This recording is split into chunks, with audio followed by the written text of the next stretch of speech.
Europe 1, bonjour. Raphaël Duchemin.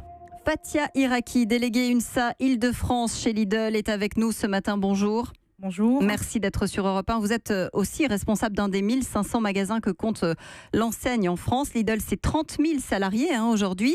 Et la marque est montrée du doigt après, évidemment, la diffusion de ce reportage tourné avec l'accord de la direction sur plusieurs de ses sites. Cash Investigation, c'était mardi soir, où l'on voit notamment un manager menacer un salarié. Séquence inacceptable, a dit le patron. Séquence que vous, Fatia Iraki, vous connaissez bien. C'est votre secteur. Oui, c'est mon secteur. Je connais bien ce manager depuis plus de 13 ans à peu près. Il était très jeune quand il arrivait dans la société Lidl. C'était mon responsable des ventes, c'était mon cadre supérieur, mon directeur régional aussi. Je connaissais bien parce que moi aussi j'ai été victime de ses propos il y a quelques années. Et c'était un directeur régional qui était très dur dans la boîte, qui voulait atteindre ses objectifs et qui était un requin chez Lidl, et c'était le chouchou, il faut le dire, de la direction et de la gérance Lidl. Combien de personnes chez Lidl, qui travaillent chez Lidl, se sont reconnues en regardant Cash Investigation mardi soir sur France 2 ? Je pense que 90% des magasins se sont reconnus sur cette émission qui était vraiment vrai. Il n'y a rien, il n'y a aucun mensonge.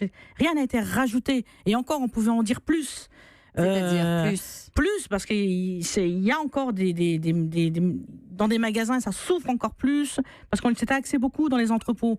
Mais en magasin, on avait juste un petit reportage des employés du Lidl de Neuilly-sur-Marne. Qu'est-ce qui se passe en magasin ? C'est la pression continuelle dès 7h du matin. Les salariés sont sous pression parce qu'ils veulent, les chefs de magasin et les cadres donnent des objectifs à atteindre. Et dès la 7h du matin, on est sur du port de charges lourdes, même en magasin, et c'est surtout des femmes qui portent des charges lourdes. Et on commence la pression dès le matin, et ça continue tout au long de la journée. Et si tu n'es pas un employé docile, tu subis la pression.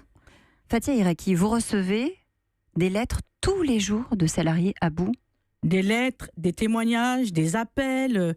Là, j'ai encore reçu avant-hier une adjointe qui a été victime de paralysie faciale suite aux propos, aux pressions qu'elle subit depuis plusieurs semaines de la part de son responsable de magasin et son responsable de vente secteur sur une direction régionale à côté, le Lidl, même je peux le citer, de Sannois.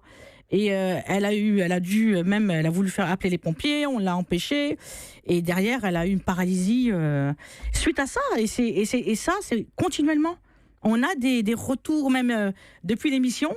Enfin, on se bat nous depuis l'IMSA depuis des années pour dénoncer ça, et en 1 heure de temps dans une émission, tout a été dévoilé.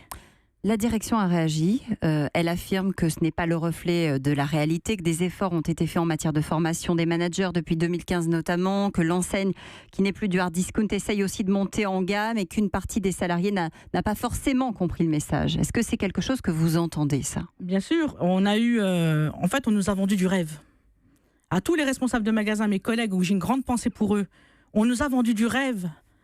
Au Zénith de Paris, je crois, en 2012, quand Monsieur Fuchs, il nous a vendu un nouveau Lidl, une nouvelle page qui se tourne, un nouveau système de management, qu'ils allaient nous donner les moyens de travailler. On a tous adhéré à ça. Mais les paroles, ce ne sont pas les actes. On a prévenu la gérance. On leur a dit attention. Nous, on connaît le quotidien dans les magasins et les entrepôts. Tout ce que vous nous avez dit, ok, c'est super, mais il faut l'appliquer. Et on a alerté la gérance en leur disant c'est pas possible. On peut pas continuer comme ça. Il y a trop de pression. Vous nous demandez des productivités. Quand on nous demande de la productivité, obligatoirement ça génère de la pression. Et les cadres qui ont des objectifs à atteindre descendent cette pression et la font subir aux petits salariés. C'est ce que disent tous les délégués UNSA que nous avons contactés. Je précise aussi qu'on a essayé d'avoir le patron de Lidl qui a refusé notre invitation. Les délégués disent la direction est au courant de tout, elle préfère fermer les yeux. Vous entamez des procédures, je crois qu'il y en a entre 15 et 18 qui sont actuellement en cours. En cours, oui, on en a gagné des dizaines aussi derrière, on en a perdu aussi. Mais ça ne fait pas peur à une multinationale comme Lidl. Ils préfèrent payer au prud'homme, laisser les salariés souffrir, ils n'ont aucune empathie pour ces salariés. Ils pensent que argent objectif. Vous l'avez vu, Monsieur Marold, on l'a une fois par mois au comité d'entreprise, on lui dénonce ces faits-là. Vous savez, on a parlé d'un sujet le mois dernier, ce sont les nettoyages des toilettes par les salariés. Vous imaginez une caissière qui va encaisser des clients et qu'on l'envoie, souvent pour la punir, va nettoyer les toilettes, se mettre à 4 pattes pour nettoyer les toilettes, et les toilettes publiques. C'est une honte. Merci beaucoup pour votre témoignage, Fatia Iraki, déléguée UNSA en Ile-de-France chez Lidl et responsable d'un des 1500 magasins. Merci d'avoir été en direct avec nous sur Europe 1, 6h26. Europe 1.